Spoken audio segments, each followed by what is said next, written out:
தலைமுடி உதிர்வை இன்றைய இளைஞர்கள் பெரிய பிரச்சனையாக பேசிக் கொண்டிருக்க தலைமுடி மாற்று சிகிச்சை செய்து கொண்ட இளைஞர் ஒருவர் உயிரை பறிகொடுத்து இருக்கிறார். திருமணமாகி 12 ஆண்டுகளுக்கு பின் பிறந்த ஒரே மகனை மருத்துவராக்கி பார்க்க வேண்டும் என்ற பெற்றோரின் கனவு தலைமுடி சிகிச்சையால் சிதைந்து போயிருக்கிறது. தலைமுடி மாற்று சிகிச்சை செய்து கொண்டதால் தங்கள் மகன் சந்தோஷ்குமார் உயிரிழந்ததாக பெற்றோர் அளித்த புகாரின் பேரில் அவரது உடல் தோண்டி எடுக்கப்பட்டு உடற்கூறு ஆய்வு செய்யப்பட்டுள்ளது. இது குறித்தான ஒரு செய்தி தொகுப்பை இப்போது பார்க்கலாம்.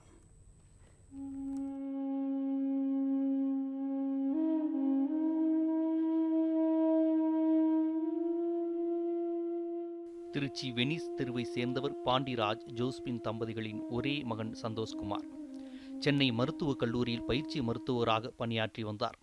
இந்நிலையில் சந்தோஷ்குமார் முடிமாற்று அறுவை சிகிச்சைக்காக சென்னை நுங்கம்பாக்கத்தில் உள்ள தனியார் சிகிச்சை மையத்தை கடந்த மாதம் அணுகியுள்ளார்.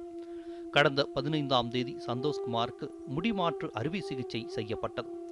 இந்த சிகிச்சையின் காரணமாக சந்தோஷ்குமாருக்கு உடல்நலக்குறைவு ஏற்பட்டு சென்னை மற்றும் வேலூர் தனியார் மருத்துவமனைகளில் சிகிச்சைக்கு அனுமதிக்கப்பட்டார். இந்த நிலையில் சிகிச்சை பலனின்றி 16ஆம் தேதி சந்தோஷ்குமார் உயிரிழந்தார்.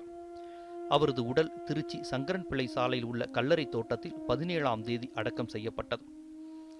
முடிமாற்று அறுவை சிகிச்சையில் தவறு நடந்ததே தனது மகன் சந்தோஷ்குமாரின் உயிரிழப்பிற்கு காரணம் என குற்றம் சாட்டிய அவரது தாய் ஜோஸ்பின் சென்னை நுங்கம்பாக்கம் காவல் நிலையத்தில் இது குறித்து புகார் அளித்தார். சிங்கப்பூர், துபாய், பெங்களூர், ஏதோ கொச்சின் எல்லா இடத்துலையும் அந்த நிறுவனம் உலக அளவில் 7 இடத்துல இருக்குதுங்களாம். 7 இடத்துலையும் சீல் வைக்கணுங்க. எல்லா நாட்டில் இருக்கிறவங்களும் இந்த ARHTயில் ஒரு பண்ணி தமிழ்நாட்டில் இது ஒரு நிறுவனம் தாங்க இருக்குது. போய் அது தமிழ்நாட்டில் ஒரு MBBS படித்து வெளியில் பிப்ரவரியில் பட்டமளிப்பு விழா ஒரு மாணவனே இப்படி இறந்து போயிட்டாப்புல ஒரு டாக்டர்ன்ற அவேர்னஸ் உலகம் ஃபுல்லாக தெரியணுங்க. அதன் அடிப்படையில் விசாரணை மேற்கொண்ட காவல்துறையினர் உடற்கூறு பரிசோதனைக்கு முடிவு செய்தனர்.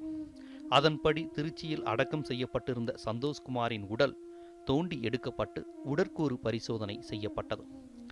திருச்சி வருவாய் கோட்டாட்சியர், நுங்கம்பாக்கம் காவல் ஆய்வாளர் மற்றும் சந்தோஷ்குமாரின் பெற்றோர் முன்னிலையில் உடற்கூறு சோதனை நடத்தப்பட்டது.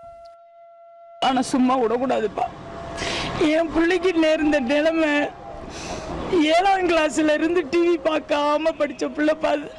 ஒரு மாணவன் 200க்கு 200 எடுக்கணும்னா தாய் தகப்பனுக்கு அதோட அருமை தெரியும். டிவி கிடையாது, விளையாட்டு கிடையாது, படிப்புல ஒன்றே இருந்து 200க்கு 200 எடுத்தாப்புல. Ortho MSc எடுக்கிறேன்னாப்புல. இன்னைக்கு மண்ணில் போய் நான் அதை எப்படி பார்ப்பேன்? என் பிள்ளைய உயிரை சாதாரணமா யாரும் நினைக்க கூடாது. விளம்பரம் பார்த்து ஏமாறக்கூடாது. சாகிற வரைக்கும் அம்மா அப்பா பேச்சு கேட்கணும்பா. அதுதான் என்னுடைய முக்கியமே. விரைவில் மருத்துவராக சேவையை தொடங்க இருந்த நிலையில் தலைமுடிக்காக செய்யப்பட்ட சிகிச்சையால் சந்தோஷ்குமார் உயிரிழந்துள்ளது அவரது நண்பர்கள், உறவினர்கள் மத்தியில் பெரும் சோகத்தை ஏற்படுத்தியுள்ளது.